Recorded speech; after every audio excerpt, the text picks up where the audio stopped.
ನಮಸ್ಕಾರ ವೀಕ್ಷಕರೇ, ಸಮಾಜದ ಓರೆಕೋರೆಗಳನ್ನು ತಿದ್ದುತ್ತಾ ಜಾತಿಯ ಪೀಡೆಗಳನ್ನು ತೊಳೆದು ಸಮಾನತೆಯ ಸಾರಿದ ಹರಿಕಾರ ತನ್ನ ಪವಾಡಗಳನ್ನು ಜಗತ್ತಿಗೆ ಸಾರಿ ಭಕ್ತ ಕೋಟಿಯನ್ನ ಅರಸುತ್ತಿರುವ ಭಗವಂತ ಕೊಟ್ಟೂರನ್ನ ಪುಣ್ಯಕ್ಷೇತ್ರವನ್ನಾಗಿಸಿದ ಶ್ರೀ ಕೊಟ್ಟೂರೇಶ್ವರ ಸಕಲ ಸದ್ಭಕ್ತರ ಮನೆಯ ಬೆಳಕಾಗಿದ್ದಾನೆ. ಇಂಥ ದಿವ್ಯ ಜ್ಯೋತಿ ಕೊಟ್ಟೂರೇಶ್ವರನ ಅನೇಕ ಸ್ವಾರಸ್ಯಕರ ವಿಷಯಗಳ ಬಗ್ಗೆ ನಾವೀ ದಿನ ತಿಳಿದುಕೊಳ್ಳೋಣ.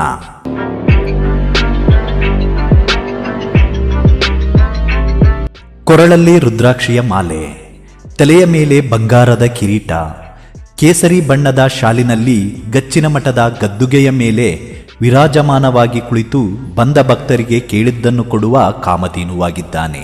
ಇನ್ನು ಗುರು ಬಸವೇಶ್ವರ ಅಂದ್ರೆ ಕೊಟ್ಟೂರೇಶ್ವರ, ನಾಯಕನಟ್ಟಿ ತಿಪ್ಪೇಸ್ವಾಮಿ, ಅರಸೀಕೆರೆ ಕೋಲಾಂತ ಮಹಾಸ್ವಾಮಿ, ಹರಪನಹಳ್ಳಿ ಕೆಂಪಯ್ಯ ಸ್ವಾಮಿ, ಕೋಲಹಳ್ಳಿ ಮದ್ದಾನೇಶ್ವರ ಅನ್ನೋ ಪಂಚಗಣಾಧೀಶರಲ್ಲಿ ಒಬ್ಬರು ಶ್ರೀ ಗುರು ಬಸವೇಶ್ವರರು. ಇವರು ಶೈವ ಪರಂಪರೆಯನ್ನ ಬೆಳಕಿಗೆ ತಂದ ಪಟ್ಟಿಯಲ್ಲಿ ಅಗ್ರಗಣ್ಯ ಸ್ಥಾನವನ್ನ ಪಡೆದಿದ್ದಾರೆ.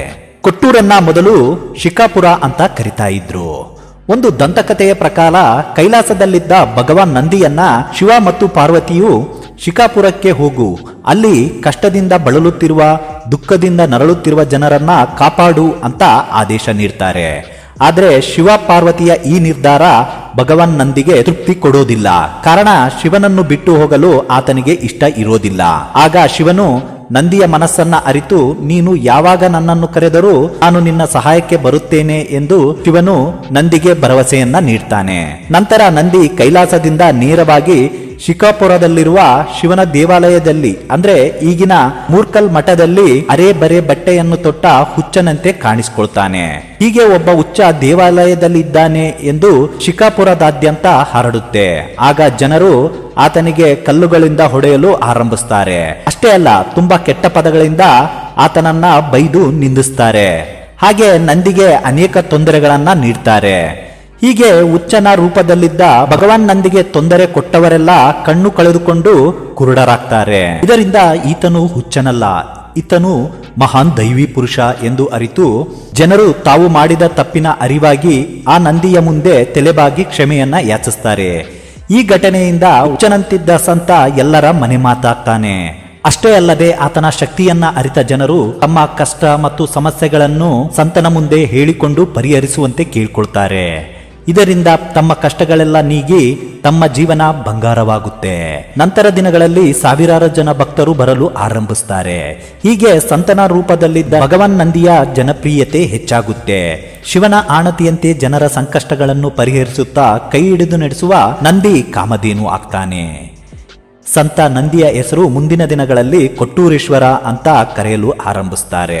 ಹೀಗೆ ಅನೇಕ ಪವಾಡಗಳನ್ನು ಮಾಡುತ್ತಾ ಜನ ಮಾನಸದಲ್ಲಿ ಉಳಿದಿರುವ ಕೊಟ್ಟೂರೇಶ್ವರನು ಇಲ್ಲಿಗೆ ಬಂದು ನೆಲೆಸಿ ಕೊಟ್ಟೂರೇಶ್ವರ ಅಂತ ಕರೆಸಿಕೊಳ್ಳೋಕು ಇನ್ನೊಂದು ಪೌರಾಣಿಕ ಹಿನ್ನೆಲೆ ಇದೆ. ಕೊಟ್ಟೂರೇಶ್ವರರು ಎಲ್ಲಾ ಊರುಗಳನ್ನ ಸುತ್ತುತ್ತಾ ಕೊನೆಗೆ ಶಿಕಾಪುರಕ್ಕೆ ಬರುವಷ್ಟರಲ್ಲಿ ರಾತ್ರಿಯಾಗಿರುತ್ತೆ.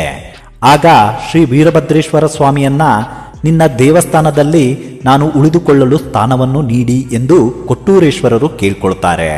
ಆಗ ವೀರಭದ್ರೇಶ್ವರರು ಕೊಟ್ಟೂರೇಶ್ವರರಿಗೆ ತಮ್ಮ ಆಸ್ಥಾನದಲ್ಲಿ ಮಲಗಲು ಸ್ಥಳವನ್ನ ನೀಡ್ತಾರೆ. ಆದ್ರೆ ಅದೇ ದಿನ ರಾತ್ರಿ ಒಂದು ಅದ್ಭುತವಾದ ಅಚ್ಚರಿ ನಡೆಯುತ್ತೆ. ರಾತ್ರಿ ಕಳೆದು ಬೆಳಗಾಗುವ ಹೊತ್ತಿಗೆ ವೀರಭದ್ರೇಶ್ವರನ ಇಡೀ ಆಸ್ಥಾನವನ್ನ ಕೊಟ್ಟೂರೇಶ್ವರರು ಜೋಳಿಗೆ ಮತ್ತು ಬೆತ್ತದಿಂದ ಆವರಿಸಿರ್ತಾರೆ. ಅದು ಎಷ್ಟರ ಮಟ್ಟಿಗೆ ಆವರಿಸಿರುತ್ತೆ ಅಂದ್ರೆ ಕೊನೆಯ ಮಟ್ಟಿಗೆ ವೀರಭದ್ರೇಶ್ವರರು ನಿಲ್ಲಲು ಸ್ಥಳವಿಲ್ಲದಷ್ಟು ಆ ಸ್ಥಾನವನ್ನ ಆವರಿಸಿಬಿಡುತ್ತೆ. ಆಗ ಕೊಟ್ಟೂರೇಶ್ವರರು ವೀರಭದ್ರ ಸ್ವಾಮಿಗೆ, ನೀವು ನಿಮ್ಮ ಸ್ಥಳವನ್ನ ನನಗೆ ನೀಡಿ, ನೀವು ಕೊಡದ ಗುಡ್ಡಕ್ಕೆ ಹೋಗಿ ನೆಲೆಸಿರಿ ಎಂದು ಹೇಳ್ತಾರೆ. ಹಾಗೆ ವೀರಭದ್ರ ಸ್ವಾಮಿಗೆ, ಇನ್ನು ಮುಂದೆ ಆ ಸ್ಥಾನವನ್ನ ನೀವು ಯಾರಿಗೂ ಕೊಡಬಾರದು, ಇನ್ನು ಮುಂದೆ ಆ ಕ್ಷೇತ್ರವು ಕೊಡದ ಗುಡ್ಡ ಎಂದು ಪ್ರಸಿದ್ಧಿಯಾಗಲಿ ಅಂತ ಹೇಳ್ತಾರೆ. ಹಾಗೆ ನೀವು ನನಗೆ ಕೊಟ್ಟ ಈ ಊರು ಅಂದ್ರೆ ಶಿಕಾಪುರವು ಇನ್ನು ಮುಂದೆ ಕೊಟ್ಟೂರು ಎಂದು ಪ್ರಖ್ಯಾತಿ ಆಗಲಿ ಅಂತ ಕೊಟ್ಟೂರೇಶ್ವರರು ಆರಿಸ್ತಾರೆ. ಹಾಗಾಗಿ ಈ ಊರಿಗೆ ಕೊಟ್ಟೂರು ಅಂತ ಹೆಸರು ಬಂತು ಅಂತಾನು ಹೇಳಲಾಗ್ತಿದೆ. ಇಲ್ಲಿಗೆ ನಿಲ್ಲಲ್ಲ ಮಹಾಪುರುಷನ ಪವಾಡಗಳು. ಈ ಕೊಟ್ಟೂರೇಶ್ವರರ ಪವಾಡಗಳು ಧರ್ಮ ಜಾತಿಗೂ ಮೀರಿದ್ದು. ಇದಕ್ಕೆ ಒಂದು ಉದಾಹರಣೆ, ಕೊಟ್ಟೂರೇಶ್ವರರು ಕಾಶ್ಮೀರದಿಂದ ಕನ್ಯಾಕುಮಾರಿಯವರೆಗೆ ಯಾತ್ರೆ ಮಾಡುವಾಗ ದೆಹಲಿಯು ಅಕ್ಬರನ ಆಡಳಿತದಲ್ಲಿತ್ತು. ಆಗ ಕೊಟ್ಟೂರೇಶ್ವರರು ಅಕ್ಬರನ ರಜಪೂತ ಪತ್ನಿಯ ಮಲಗುವ ಕೋಣೆಯಲ್ಲಿ ಪ್ರತ್ಯಕ್ಷರಾಗ್ತಾರೆ. ಆಕೆಗೆ ಗುರು ಕೊಟ್ಟೂರೇಶ್ವರರು ಸಂತನ ರೂಪದಲ್ಲಿ ದರ್ಶನ ನೀಡಿ ಆಶೀರ್ವಾದ ಮಾಡ್ತಾರೆ. ಅಲ್ಲೇ ಬಾಗಿಲಲ್ಲಿ ಕಾಯುತ್ತಿದ್ದ ಸೈನಿಕ ರಾಣಿಯ ಕೋಣೆಯಲ್ಲಿ ಗಂಡಸಿನ ಧ್ವನಿಯನ್ನ ಕೇಳಿ ತಕ್ಷಣ ಆ ಸುದ್ದಿಯನ್ನ ಅಕ್ಬರನಿಗೆ ತಿಳಿಸ್ತಾನೆ.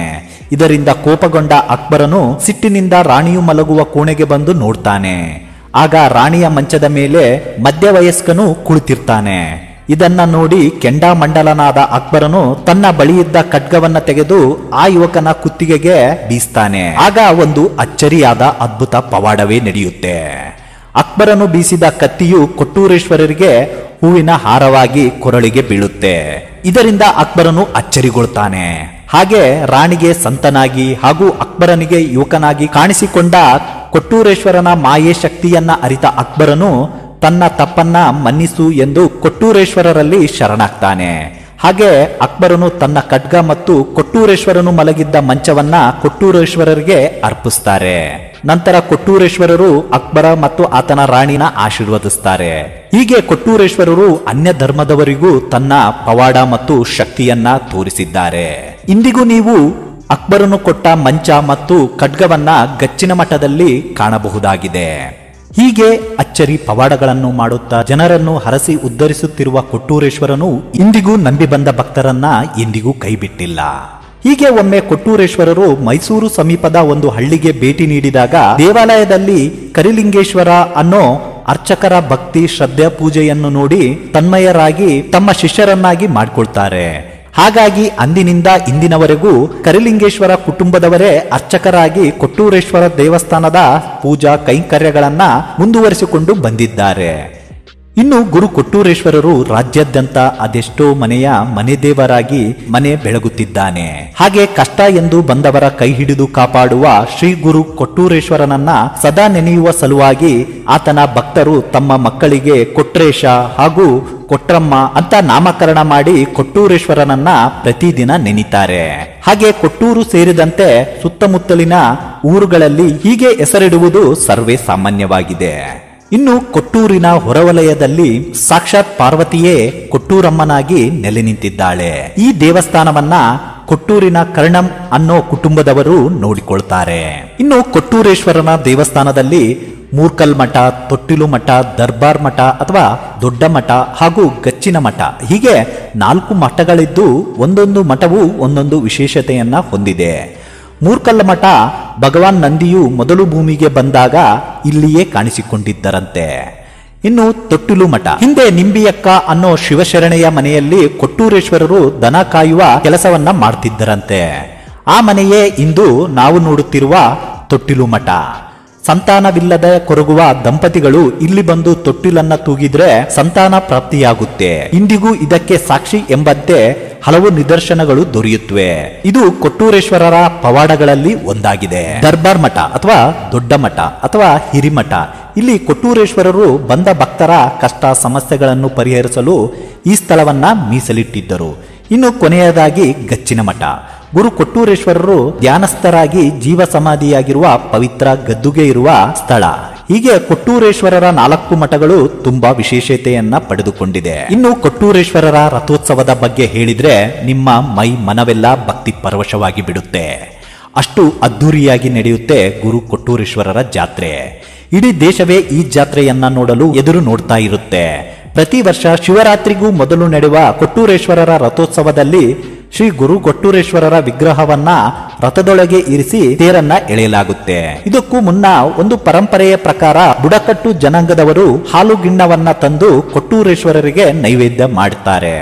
ಹೀಗೆ ಮಾಡಿದ ನಂತರವೇ ತೇರನ್ನ ಎಳೆಯಲಾಗುತ್ತೆ. ಇನ್ನು ಒಂದು ಅಚ್ಚರಿಯ ಪವಾಡವೇನೆಂದ್ರೆ ಪ್ರತಿ ವರ್ಷ ಗುರು ಕೊಟ್ಟೂರೇಶ್ವರರ ಜಾತ್ರೆಯ ಹಿಂದಿನ ದಿನ ಬುಡಕಟ್ಟು ಜನಾಂಗದ ಹಸು ಅಥವಾ ಎಮ್ಮೆ ಅಥವಾ ಮೇಕೆ ಮರಿಗೆ ಜನ್ಮವನ್ನ ನೀಡುತ್ತೆ. ಇದು ಇಂದಿಗೂ ಅಚ್ಚರಿ ಮೂಡಿಸುವ ಸಂಗತಿಯಾಗಿದೆ. ಅದೇ ಹಾಲನ್ನ ಅಥವಾ ಗಿಣ್ಣವನ್ನ ಕೊಟ್ಟೂರೇಶ್ವರರಿಗೆ ನೈವೇದ್ಯ ಮಾಡ್ತಾರೆ. ಇನ್ನು ಎಲ್ಲರೂ ಕೆಟ್ಟ ನಕ್ಷತ್ರ ಎನ್ನುವ ಮೂಲ ನಕ್ಷತ್ರದಲ್ಲೇ ರಥವನ್ನ ಎಳೆಯಲಾಗುತ್ತೆ. ಮೂಲ ನಕ್ಷತ್ರ ಸೇರದ ಹೊರತು ಗುರುವಿನ ರಥವು ಚಲಿಸುವುದಿಲ್ಲ. ಮೂಲ ನಕ್ಷತ್ರ ಸೇರಿದ ತಕ್ಷಣ ತನ್ನಷ್ಟಕ್ಕೆ ತಾನೇ ಸ್ವಲ್ಪ ಮುಂದೆ ಚಲಿಸುತ್ತೆ. ಇದರ ಅರ್ಥ ಕೊಟ್ಟೂರೇಶ್ವರನು ರಥದಲ್ಲಿ ಕುಳಿತಿದ್ದಾನೆ ಎಂದು ಸೂಚಿಸುತ್ತೆ. ಈ ಅದ್ಭುತ ದೃಶ್ಯವನ್ನು ನೋಡಲು ಲಕ್ಷಾಂತರ ಭಕ್ತಾದಿಗಳು ಕೌತುಕದಿಂದ ಕಾಯ್ತಾ ಇರ್ತಾರೆ. ತಕ್ಷಣ ಅಲ್ಲಿ ನೆರೆತಿದ್ದ ಭಕ್ತರು ಭಕ್ತಿಯಿಂದ ಓಂ ಶ್ರೀ ಗುರು ಕೊಟ್ಟೂರೇಶ್ವರಾಯ ನಮಃ, ಕೊಟ್ಟೂರೇಶ್ವರ ದೊರೆಯೇ ನಿನಗ್ಯಾರು ಸರಿಯೇ, ಸರಿ ಎಂದವರ ಅಜ್ಞಾನ ತೊರೆಯೇ, ಬಹುಪರಾಕ್ ಬಹುಪರಾಕ್ ಬಹುಪರಾಕ್ ಎಂಬ ಮಂತ್ರವನ್ನ ಪಠಿಸಿ ಭಕ್ತಿಯಿಂದ ಉದ್ಗರಿಸುತ್ತಾ ರಥವನ್ನ ಎಳೆಯಲು ಆರಂಭಿಸುತ್ತಾರೆ. ಆಗ ಅಲ್ಲಿ ಸೇರಿದ್ದ ಲಕ್ಷಾಂತರ ಭಕ್ತಾದಿಗಳು ಕೊಟ್ಟೂರೇಶ್ವರ ರಥಕ್ಕೆ ಹಾರ, ಬಾಳೆಹಣ್ಣು, ಉತ್ತುತ್ತಿ ಎಸೆದು ತಮ್ಮ ಇಷ್ಟಾರ್ಥ ಸಿದ್ಧಿಗಾಗಿ ಕೊಟ್ಟೂರೇಶ್ವರನನ್ನ ಕೇಳ್ಕೊಳ್ತಾರೆ. ಇನ್ನು ಗುರು ಕೊಟ್ಟೂರೇಶ್ವರನ ಬಳಿ ಎಲ್ಲರೂ ಸಮಾನರು ಎನ್ನುವುದಕ್ಕೆ ಸಾಕ್ಷಿಯಾಗಿ ಗುರು ಕೊಟ್ಟೂರೇಶ್ವರರ ರಥೋತ್ಸವಕ್ಕಿಂತ ಮುಂಚಿತವಾಗಿ ಸ್ವಾಮಿಯ ಮೂರ್ತಿಯನ್ನ ಬೆಳ್ಳಿ ಪಲ್ಲಕ್ಕಿಯಲ್ಲಿ ಕೂರಿಸಿ ಮೆರವಣಿಗೆ ಮಾಡಲಾಗುತ್ತೆ. ಆ ದಿನ ದಲಿತ ಮಹಿಳೆ ದಿನವಿಡೀ ಉಪವಾಸವಿದ್ದು ಪಲ್ಲಕ್ಕಿಯಲ್ಲಿರುವ ಸ್ವಾಮಿಗೆ ಕಳಸದಾರತಿ, ಧೂಪದಾರತಿ ಮಾಡ್ತಾರೆ. ಹೀಗೆ ಆರತಿ ಮಾಡಿದ ಬಳಿಕ ಪಲ್ಲಕ್ಕಿ ಉತ್ಸವ ತೇರು ಬಜಾರು ಮೂಲಕ ಸಾಗಿ ರಥೋತ್ಸವ ಜರುಗುವ ಸ್ಥಳಕ್ಕೆ ಬರುತ್ತೆ. ಇನ್ನು ಸಾವಿರಾರು ಭಕ್ತರು ನೂರಾರು ಕಿಲೋಮೀಟರ್ ದೂರದ ಊರುಗಳಿಂದ ಕಾಲ್ನಡಿಗೆಯಲ್ಲಿ ಪಾದಯಾತ್ರೆಯ ಮೂಲಕ ಕೊಟ್ಟೂರೇಶ್ವರನ ಜಾತ್ರೆಗೆ ಆಗಮಿಸ್ತಾರೆ. ಹೀಗೆ ಬರುವ ಪಾದಾಚಾರಿಗಳಿಗೆ ದಾರಿಯಲ್ಲಿ ಬರುವ ಹಳ್ಳಿಯ ಜನರು ತಮ್ಮ ಕೈಲಾದ ಸೇವೆಯನ್ನ ಮಾಡ್ತಾರೆ. ಅಂದ್ರೆ ಪಾನಕ, ಆಹಾರ, ಹಣ್ಣುಗಳನ್ನ ಕೊಟ್ಟು ಅವರ ದಾಹವನ್ನ ನೀಗಿಸ್ತಾರೆ. ಅಷ್ಟೇ ಅಲ್ಲ, ನಡೆದು ಕಾಲು ನೋವಾದವರಿಗೆ, ಸುಸ್ತಾದವರಿಗೆ ಔಷಧವನ್ನ ಕೊಡ್ತಾರೆ. ಹೀಗೆ ಪಾದಯಾತ್ರೆ ಸೇವೆ ಮಾಡುವ ಭಕ್ತರಿಗೆ ಅನೇಕ ಸೌಲಭ್ಯಗಳನ್ನ ನೀಡಲಾಗುತ್ತೆ. ಹೀಗೆ ಕಷ್ಟಪಟ್ಟು ಬಂದ ಭಕ್ತರಿಗೆ ಒಮ್ಮೆ ಕೊಟ್ಟೂರೇಶ್ವರನ ದರ್ಶನವಾದರೆ ಸಾಕು, ತಮ್ಮ ದಣಿವು, ಆಯಾಸವೆಲ್ಲ ಮಾಯವಾಗಿ ಕೊಟ್ಟೂರೇಶ್ವರನ ಧ್ಯಾನದಲ್ಲಿ ಮಗ್ನವಾಗಿ ಬಿಡ್ತಾರೆ. ಇನ್ನು ಆತನ ಕೃಪೆಯೊಂದೇ ಸರ್ವ ಕಷ್ಟಗಳಿಗೂ ಮೂಲ ಔಷಧಿ. ಇನ್ನು ಪ್ರಮುಖವಾಗಿ ಸೋಮವಾರ, ಗುರುವಾರ ಹಾಗೂ ಕಾರ್ತಿಕ ಮಾಸದಲ್ಲಿ ವಿಶೇಷ ಪೂಜೆಗಳು ನಡೆಯುತ್ತವೆ. ಪ್ರತಿದಿನ ಬೆಳಿಗ್ಗೆ 4 ಗಂಟೆಗೆ ದೇವಸ್ಥಾನದ ಪೂಜಾ ಕೈಂಕರ್ಯದಲ್ಲಿ ರುದ್ರಾಭಿಷೇಕ ಸೇರಿದಂತೆ 11 ತರದ ಪೂಜೆಗಳು ನಡೆಯುತ್ತವೆ. ಮಹಾಲಯ ಅಮಾವಾಸ್ಯೆ, ದೀಪಾವಳಿ ಅಮಾವಾಸ್ಯೆಯಂದು ವಿಶೇಷ ಪೂಜೆಗಳು ನಡೆಯುತ್ತವೆ. ಹಾಗೆ ಶ್ರಾವಣ ಮಾಸದಲ್ಲಿ ವಿಶೇಷ ಪೂಜೆಗಳು ಸೇರಿದಂತೆ ಕಣ್ಮನ ತುಂಬುವ ಅನೇಕ ಸಾಂಸ್ಕೃತಿಕ ಕಾರ್ಯಕ್ರಮಗಳು ನಡೆಯುತ್ತವೆ. ಈ ಪುಣ್ಯಕ್ಷೇತ್ರ ಇರುವುದು ವಿಜಯನಗರ ಜಿಲ್ಲೆಯ ಕೊಟ್ಟೂರು ಅನ್ನೋ ಸ್ಥಳದಲ್ಲಿ. ಇನ್ನು ಒಮ್ಮೆಯಾದರೂ ನೀವು ಕೊಟ್ಟೂರಿಗೆ ಬಂದು ಪವಾಡ ಪುರುಷ ಕೊಟ್ಟೂರೇಶ್ವರನ ಕೃಪೆಗೆ ಪಾತ್ರರಾಗಿ.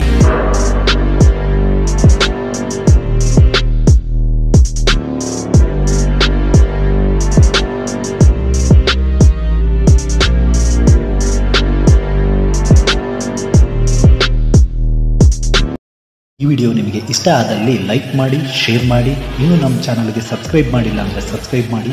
ಮತ್ತಷ್ಟು ಮಾಹಿತಿಯೊಂದಿಗೆ ಮುಂದಿನ ವಿಡಿಯೋದಲ್ಲಿ ಭೇಟಿಯಾಗೋಣ. ಧನ್ಯವಾದಗಳು.